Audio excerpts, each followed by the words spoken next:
ডায়াবেটিসের রোগী কেন ডায়াবেটিসে আক্রান্ত হলেন? আমার মনে হয় অনেকেই জানেন। সেটি হলো ইনসুলিনের উৎপাদন কমে গিয়েছে। যদি টোটালি ইনসুলিন তৈরি না হয় তাহলে টাইপ 1 ডায়াবেটিস, আর অন্যগুলোর ক্ষেত্রে ইনসুলিন কিছুটা তৈরি হয় কিন্তু ইনসুলিন রেজিস্ট্যান্স মানে কাজ করার প্রতিবন্ধকতা থাকে। কিন্তু তাহলে কি দাঁড়ালো? সকল রোগীরই কিন্তু ইনসুলিনের ঘাটতি রয়ে গেছে। সেক্ষেত্রে ইনসুলিন কিন্তু ডায়াবেটিসের চিকিৎসার অন্যতম শক্তিশালী একটি ওষুধ। কিন্তু ইনসুলিন যখন কোনো রোগীকে কোনো ডাক্তার লিখেন, রোগীর মনে কিন্তু হাজারটা দ্বিধা থাকে এবং এই দ্বিধাগুলোর পিছনে কিন্তু বৈজ্ঞানিকের চেয়ে অবৈজ্ঞানিক ভ্রান্ত ধারণা কিন্তু রোগীর মাথার মধ্যে ঘুরঘুর করে এবং ওনারা আশেপাশে বহু জায়গা থেকে এই তথ্যগুলো পেয়ে থাকেন। আমরা এই বৈজ্ঞানিক দৃষ্টিভঙ্গিতে আজকে একটু সংক্ষিপ্তভাবে পর্যালোচনা করছি। তাহলে ডায়াবেটিসের রোগীর যখন ইনসুলিন লাগবে, সেটি সারা পৃথিবীতে আমরা মোটামুটি একই গাইডলাইন মেনেই চিকিৎসা করছি যে কখন কার ইনসুলিন দিয়ে চিকিৎসা করা উচিত। সেটি যখন লাগবে এবং কোনো চিকিৎসক যখন রোগীকে বলবেন যে আপনার এখন ইনসুলিন নেওয়া উচিত, রোগীর কিন্তু অবশ্যই মেনে নেওয়া উচিত যে আমার আসলে এখন ইনসুলিন ছাড়া চিকিৎসা করা সম্ভব নয়। মানে নয় মানে খুব ক্ষতি হবে। তাহলে HbA1c 10% উপরে হলে তাকে তখন ইনসুলিন অবশ্যই নিতে হবে। আরও অনেকগুলো ঘটনা আছে, যেমন কারো এখন অপারেশন করতে হবে, গর্ভকালীন ডায়াবেটিস হয়েছে, রোগীর অবস্থা খুব খারাপ, হার্ট অ্যাটাক বা স্ট্রোক হয়েছে, বিভিন্ন কারণে ওই সময়ের জন্য হলেও ইনসুলিন নিতে হয়। রোগীরা যেসব প্রশ্ন করেন তার উত্তরগুলো আমি সেভাবে দিই। কেউ একজন বললেন যে আমার ডায়াবেটিসের অবস্থা কি এতই খারাপ যে ইনসুলিন ছাড়া চিকিৎসা করা যাবে না? এটি কিন্তু এরকম নয়।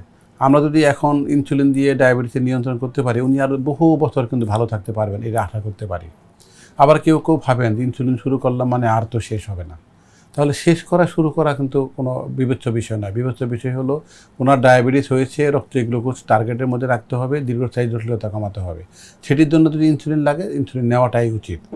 কিন্তু সুখের বিষয় হলো যে রোগীগুলো প্রথম দিকেই যখনই ইনসুলিন লাগে নিয়ে নেন, একটা নির্দিষ্ট সময় পরে কারো হয়তো 7 মাস, 10 মাস, 15 মাস, আরও আগেও হয়তো কারো ইনসুলিন বন্ধ করে শুধু ট্যাবলেট দিয়ে চিকিৎসা করা যেতে পারে।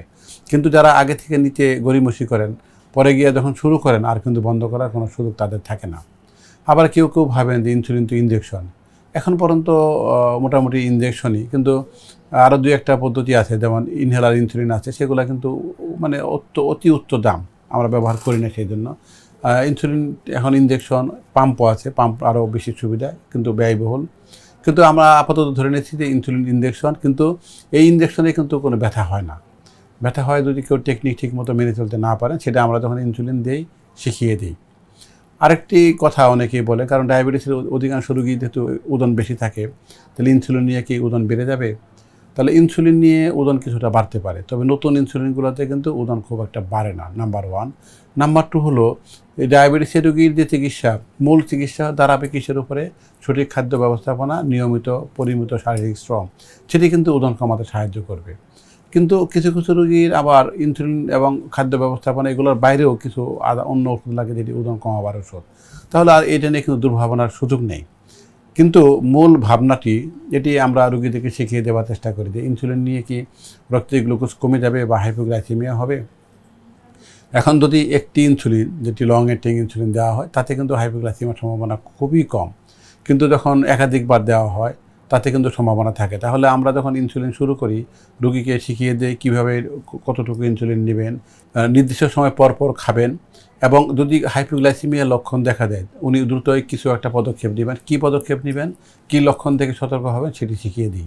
তাতে কিন্তু এই নিয়ে আর দুর্ভাবনার কারণ নেই। আমি যদি সব শেষে সামারি করি, তাহলে যখন ইনসুলিন নিয়ে চিকিৎসা করতে হবে ডায়াবেটিসের, না নেওয়াটা খুব ক্ষতিকারক হবে, এবং ইনসুলিন নিয়ে ক্ষতি হবে এটা ভাবার সুযোগ নাই। ইনসুলিন শুধু রোগীর লাভের জন্য, সুস্বাস্থ্যের জন্য দেওয়া হচ্ছে। সকলে ভালো থাকবেন, সুস্থ থাকবেন।